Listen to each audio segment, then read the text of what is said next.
많은 분들께서 자전거 수리공인 저한테 질문을 많이 합니다. 과연 가볍고 편리성이 있는 전기 자전거를 만들 수는 있느냐? 그것도 미니벨로에. 왜 그럴까요? 그 이유는 간단합니다.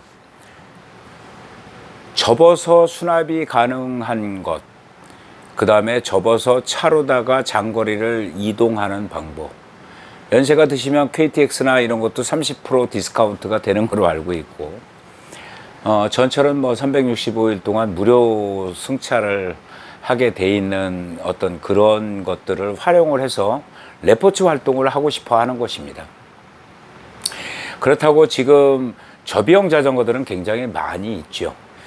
삼천리라든지 알톤이라든지 그 다음에 뭐 퀄리라든지 이지라이드라든지 많은 자전거들이 전기 자전거를 만들어서 판매를 하고 있지만 상당히 무게가 갑니다.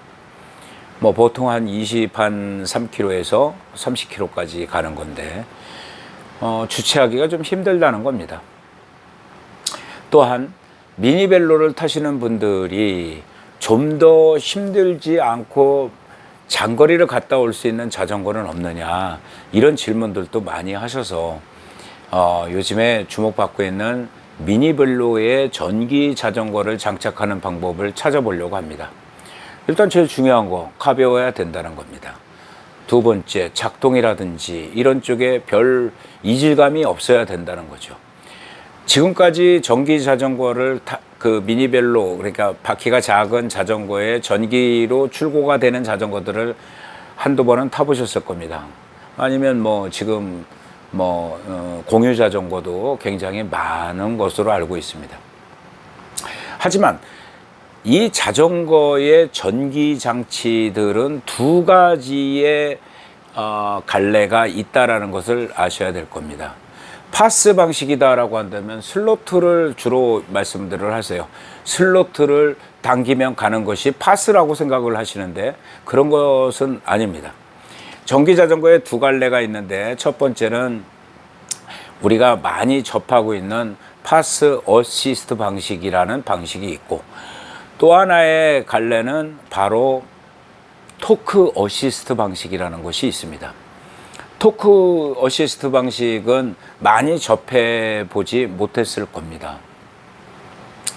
파스 방식은 쉽게 말씀드리면 여러분들이 달고 있는 속도계처럼 자석이 센서를 한 바퀴를 돌아서 치면 몇 메타가 간다라는 것처럼 많이 있는 자석들이 센서를 치면서 전원을 공급하는 시스템을 바로 파스 어시스트 방식이라고 하죠.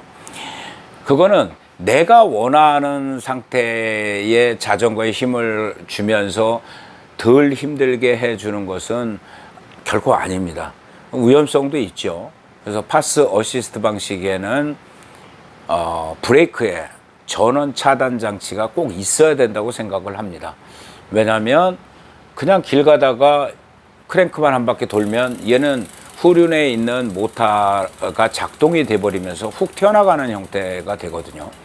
또 하나는 한 바퀴를 이렇게 굴리면은 내가 원하지 않는 구름성이 전기를 작동을 하면서 웅 하고 튀어나가는 어떤 그런 것들이 있습니다. 하지만 토크 방식들은 그런 것들이 없습니다. 토크 방식들은 자전거를 가기 위해서 130에서 150 토크의 힘을 줘야 되는데 그 토크의 수치를 80에서 90으로 맞춰 놓은 거죠. 그러니까 150의 힘을 써야 되는 사람이 90이라는 힘만 쓰면은 그만한 어시스트 방식으로 자전거를 밀어주는 그런 스타일들을 얘기하는 거죠.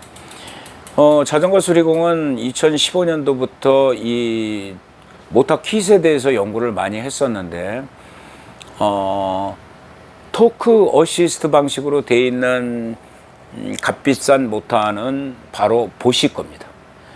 그리고 보쉬하고 가장 근접한 그런 스타일의 토크 방식은 없는가라고 연구를 해서 그때 당시에도 통승 모터에 관심이 상당히 많았습니다.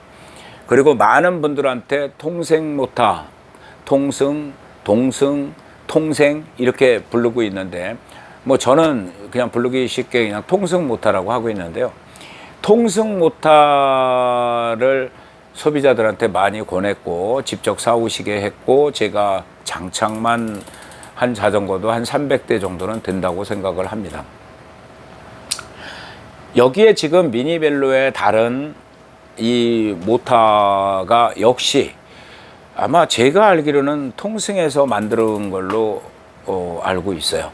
근데 이 통승 모터로다가 한국에 있는 업자가 이거를 수입을 했는데 이것은 처음에 이 휠 사이즈도 16인치인 브롬톤 자전거를 겨냥을 했던 거예요.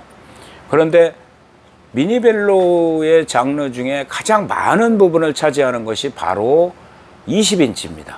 그래서 20인치 자전거에다가 모터를 장착을 해봤는데 이 자전거는 메디슨 바이크에서 저한테 스폰을 해준 겁니다.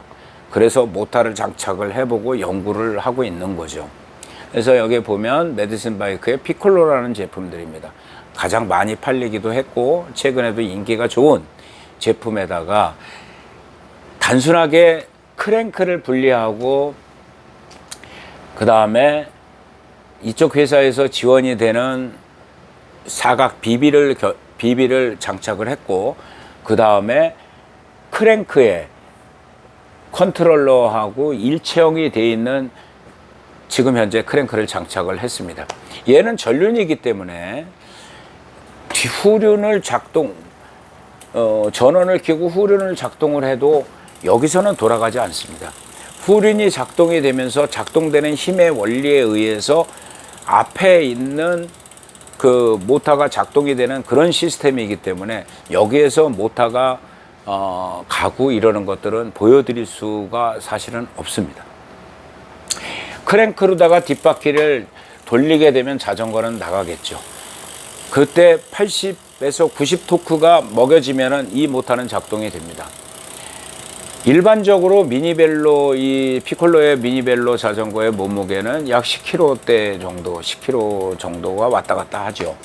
그런데 이 모터하고 크랭크를 장착을 하고 배터리를 장착을 한다 하더라도 이 친구들의 몸무게는 17kg가 넘지 않습니다. 그러니까 일반적으로다가 생활용 전기 자전거에 비례해서 약 7, 8kg의 몸무게가 빠지는 거죠. 그래서 이 최근에 인기가 상당히 좋은 그런 건데 이 전기에 대한 거부 반응들이 너무 잘못된 인식으로다가 많이 전환이 돼 있어요. 그거를 생각을 하면서 전기 자전거는 새로운 장르다라고 말씀을 드릴 수가 있습니다. 그냥 단지 전기 자전거 타보지 않은 분들은 전기 자전거가 뭐가 필요해? 오토바이지 라고 생각하는데 그렇지 않습니다. 토크 어시스트 방식의 자전거를 타봤다면 자전거를 타던 거와 아주 똑같다라는 것을 느끼게 돼 있는 거죠.